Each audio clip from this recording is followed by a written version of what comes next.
Regresamos, estamos aquí hablando con la diputada Cia Villegas, estamos conversando en la pausa sobre este tema del parto humanizado y el trabajo que han venido realizando y los retos que todavía quedan por delante. Hablaba de la importancia de ser autocríticos y cuáles son esos retos que quedan para seguir mejorando en ese tema de la atención a la parturienta, a la Sí, familia, ¿no? bueno, Temas tan importantes como la familia. eso es tan importante que nosotros y nosotras comprendamos que el hecho de la gestación debe ser deseada, feliz y segura, pero que además ese no es un hecho solo de nosotras las mujeres.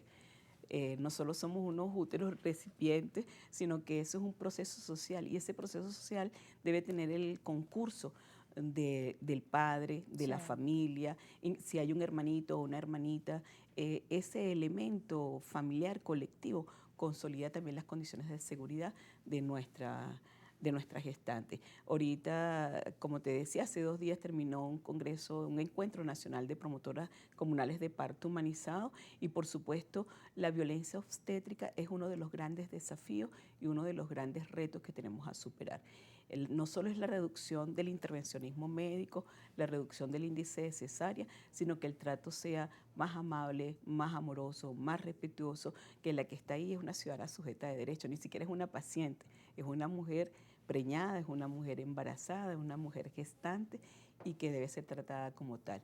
Esos son los grandes Claro, desafíos con y por eso respeto y los está en un momento movimientos importante de sociales su y vida. por eso esos movimientos sociales son tan importantes porque son hombres y mujeres que asumen banderas de lucha y trabajan en esas banderas de lucha a lo largo de su vida, inclusive sin ninguna militancia partidista, pero sí con la certeza que solo la profundización de la transformación social de Venezuela nos permitirá a los movimientos sociales persistir en esos sueños, persistir en esas luchas y sobre todo dar cuenta de esas luchas.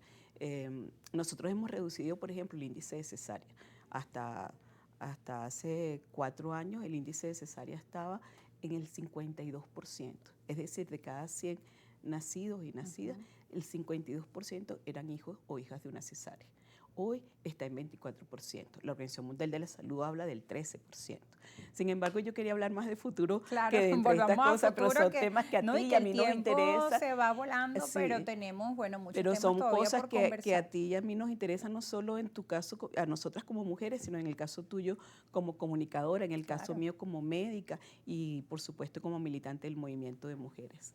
Así es, bueno, pero retomamos con el movimiento futuro. Estábamos hablando de los trabajos de las comunidades, de los movimientos, para buscar soluciones también a los problemas, que ese es un punto de avance, ¿no? Sí, Muchas veces hablamos estamos de desde la queja, de la crítica, pero que obviamente es importante, ¿no? Colocar la denuncia, pero ¿cómo lo solucionamos? ¿Cuál es ese mecanismo? ese ejercicio del 21 de abril fue precisamente determinante en elevar de la denuncia a la propuesta. Y esa propuesta fue consultada, consolidada desde esas 60.000 asambleas que se llevaron a cabo en todos nuestros espacios comunitarios. Y allí no solo participó la militancia chavista, sino que además también los ciudadanos, las ciudadanas, los vecinos, las vecinas, desde posiciones políticas distintas. Te lo digo porque por mi casa uno de los proyectos era un parque y allí no solo participó o participamos quienes apostamos a la continuidad de nuestro presidente como candidato Nicolás Maduro,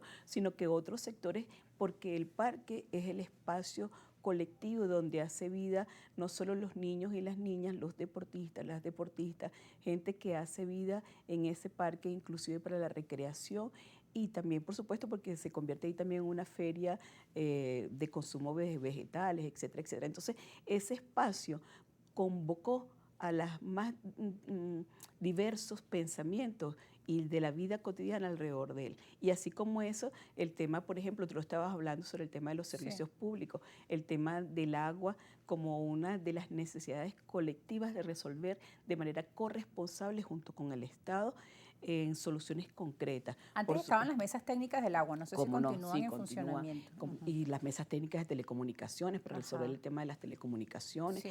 pero es en ese espacio de los circuitos comunales donde convergen las comunas o consejos comunales que todavía no están constituidos como comunas y se plantearon como espacios para ir a votar, para encontrarnos, para decidir. Y esa decisión colectiva permite apostar a la propuesta de la solución, Y esos proyectos sin ahora son desestimar. aprobados por ustedes Ya fue, no y por entregan nosotros y nosotras, fue aprobado lo en un elevan al proceso Ejecutivo. eleccionario que como tú Sí, viste, el sí. 21 de abril En participó consulta mucha y gente. el que fuera más Y votado. fue elevado, se inscribió, se cargó en el sistema y el más votado ha recibido ya el financiamiento. Ahora viene una parte importante y allí el rol también del Movimiento Futuro, que es el tema de la Contraloría Social.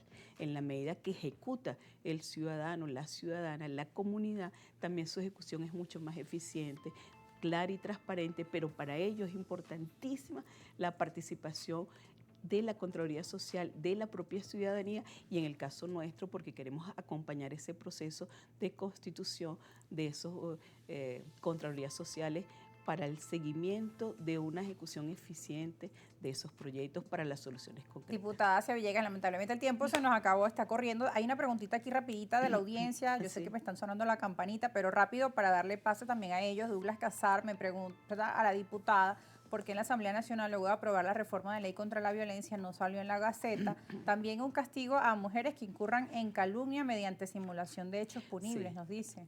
Yo hablé con él, ese caso lo conozco yo desde hace año y medio. Sí, nos ha escrito. Estaba en el programa de radio de Vladimir. ¿Cómo no?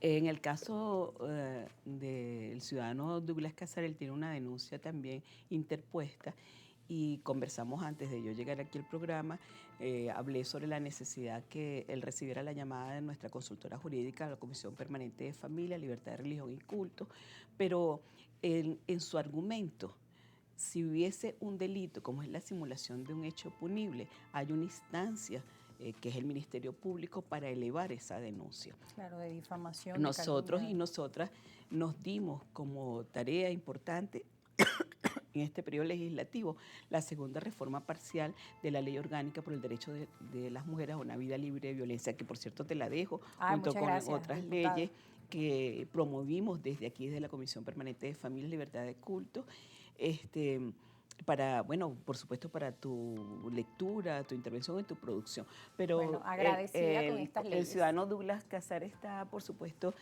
tiene mi teléfono, conversamos minutos antes y mi consultora jurídica, la consultora jurídica de la comisión, debe llamarlo para ponernos de acuerdo para su visita a la defensa pública. Bueno, muchas gracias por estar con nosotros y nuestra extensión a otra edición de Argumentos donde podamos hablar en específico sobre estas leyes que también se debaten. Y seguir hablando del futuro, en esta importante que es comisión ese espacio donde nos encontramos todos y todas y de futuro en también. esa sociedad de paz, libre de violencia. Muchas gracias por estar con nosotros, muchas gracias también a nuestra audiencia. Ya regresamos con más argumentos y nuestro segundo invitado de esta tarde. No se aparten. Gracias.